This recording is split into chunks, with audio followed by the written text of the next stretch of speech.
The only 5 letters you need in your agency. Ever.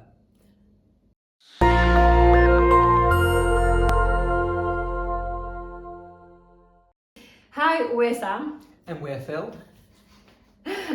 Welcome to another Whiteboard Wednesday, where we're going to explain to you why there are only 5 letters that you need in your agency and what they are. I'm going to try it anyway. So number 1 is the magic letter, and you will notice a quirky little spelling mistake. Have you spelt it like that on purpose? Just because our letters sometimes get...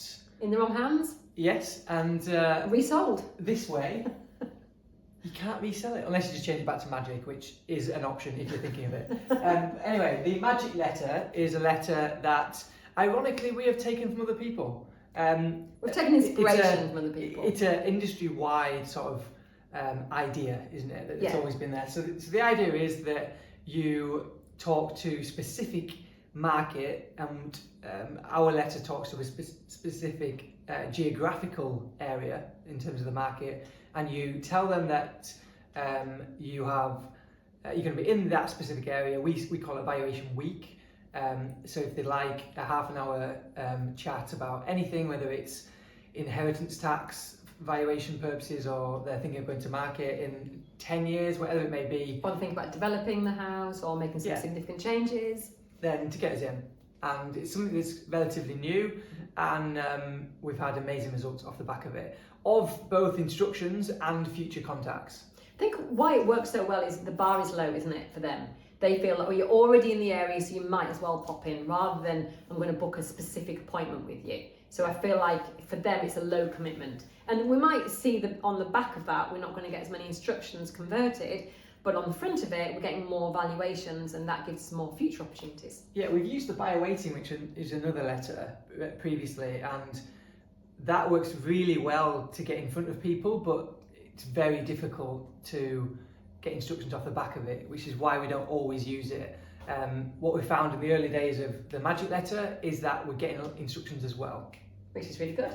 Okay, number 2, the 3 advice VSL. If you haven't heard of this term, VSL, you're not alone, because it's not really a very well used term in our industry, is it? But it stands for video sales letter.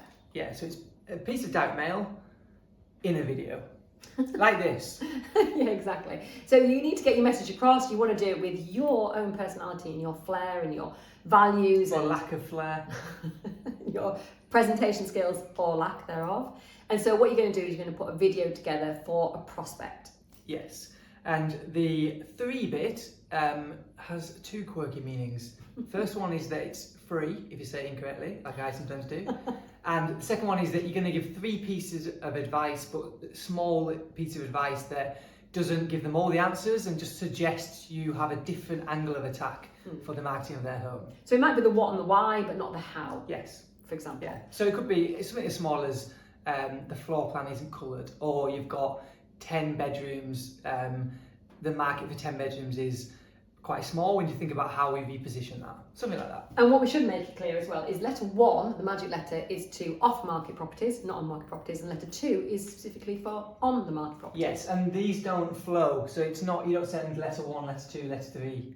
No, they're for 2 different the 5 different styles of letters. Yeah, we've used the VSL approach over the last few years quite a few times. We do it in small batches because obviously there's a lot of effort to, make the video for the person. You've got to study the listing, make the video, get it on a postcard, get it to the, the prospect. And so it's not an easy thing to do. So we tend to do it in very small batches, maybe only 3 or 4 at a time. But as long as you've got into a routine of doing these maybe once a month for the properties that you really want to list, it can be a really good addition to your lead generation menu. Yeah, people like it, especially at the high end, people like it. Yeah, because they can recognise the effort that's gone into it. Number 3 is the valuation machine letter. And amazing. We call it this because it is literally works as a machine for us. We, at the start of every quarter, sit down for hours on end and days. Type out this, we think is amazing masterpiece of a letter. Not sure everyone agrees. And then that's the last we see of it. The next time we see it, actually, usually, is when it lands in the bank. And that is because there's a whole system in the background, that's a worldwide system that gets thousands of letters sent out. The team then obviously answers the phone calls, and hopefully Tom goes out and wins the instruction. The team gets the sale and it lands in the bank account. So it is a whole machine. it gets us here in the Lakes between 3 and 4 valuations a week, guaranteed. And when we say 3 and 4 valuations a week, we mean every single week consistently, and they're very high value valuations. Our average fee here in the Lakes is 16,000. If we were only sending to on the market properties, then obviously our listings are going to be limited by what's already on the market. So when we first opened, we were sending only to really £1 million, weren't we? Because that's all that was on the market at the time. Yeah. But this system allows you to write to a property that might be worth £10 million. So really there's no ceiling anymore. And like Phil says, it's a machine because it's a system that just works in the background without us. We go on holiday for 2 weeks, it still works. We've still got those valuations going in the diary. We've got a process for everything beyond that point. So like Phil says again, it ends up in the bank. Just repeat what I say. I just repeat, yeah. Yes. It's more slowly with more finesse. Definitely slowed a bit.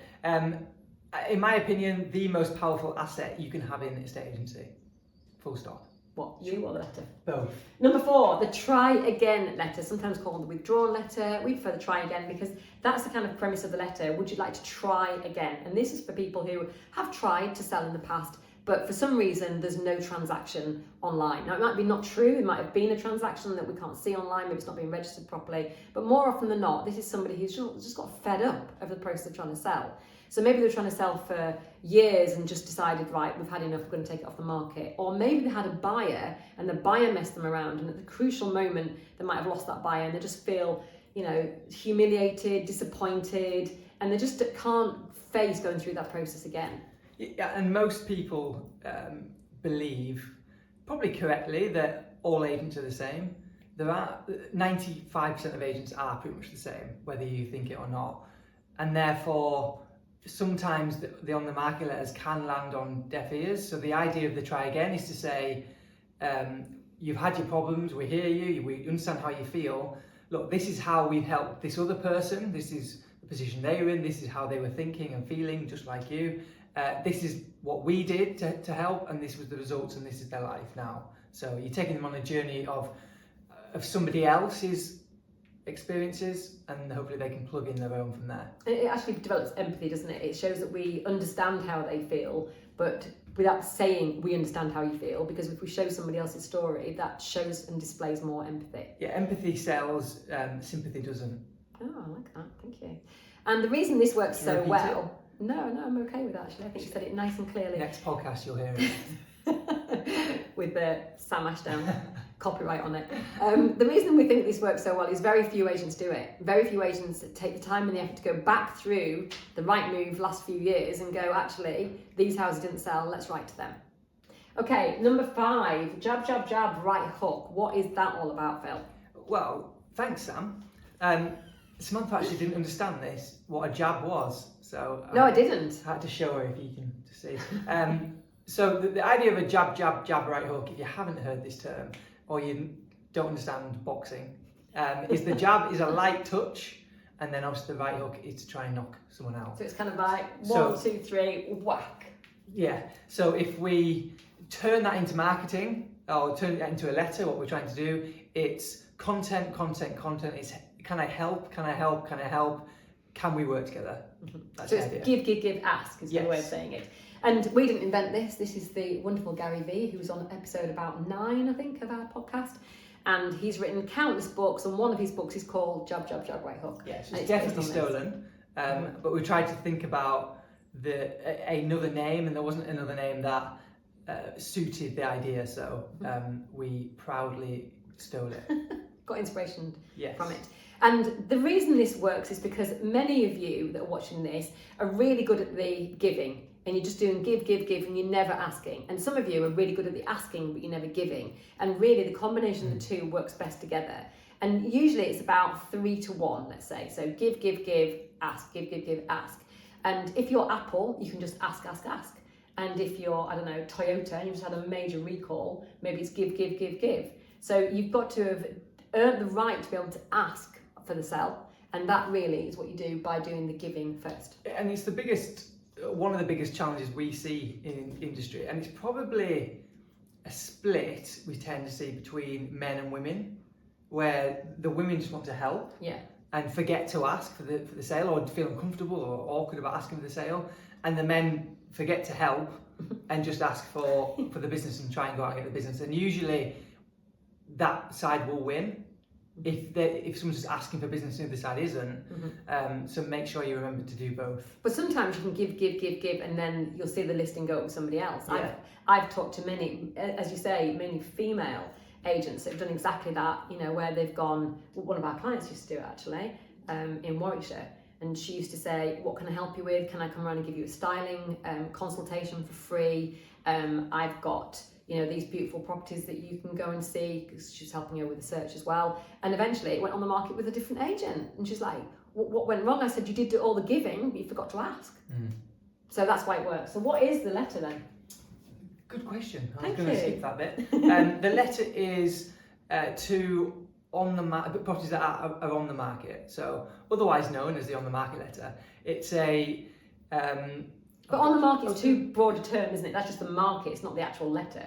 Yeah, I was going to say a series of letters, but it's a new letter every single month that gets sent out to our target audience that's on the market. That could be, and every letter could be different. It could be to do with the time of the year, it could be to do with political challenges, it could be to do with the market, it could be a totally just content, helpful 7 ways to sell in September, or how to present your home how to present your home in the Christmas period for viewing, something like that.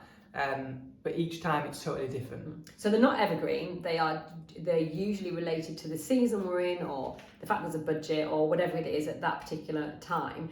And we vary the format loads on these letters. So the valuation machine letter tends to stay about the same, about 4, 5, 6 pages. It's like quite a hefty market update, but it's not as dry as a market update. Yeah, because people are used to consuming it. Yes. So I don't want to change it too much. Yes, and it's almost like a newspaper kind of article, isn't it?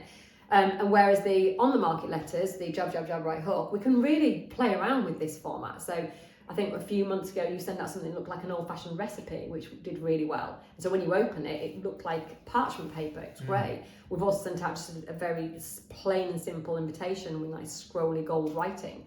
And we've also sent out 6-page letters as well. So, and everything in between. We've done checklists and what else have we done? Questionnaires. So just really messing around with the format to keep it fresh and interesting, because if somebody's been on the market for 12 months, you don't want to be sending them 12 letters that look exactly the same. You want to be sending them 12 completely different things. Yeah, and you never know when they need to receive that information. You could send 10 letters and they all go in the bin, and on the 11th one, they've just had 2 viewings cancelled, or buyers pulled out, or their agent hasn't spoken to them in 2 months, whatever it may be. You never know when that's coming, so keep sending. Exactly right. So these are the 5 letters you need in your agency. There are many other things we do for our lead generation, and on this slide you'll see oh, there you go.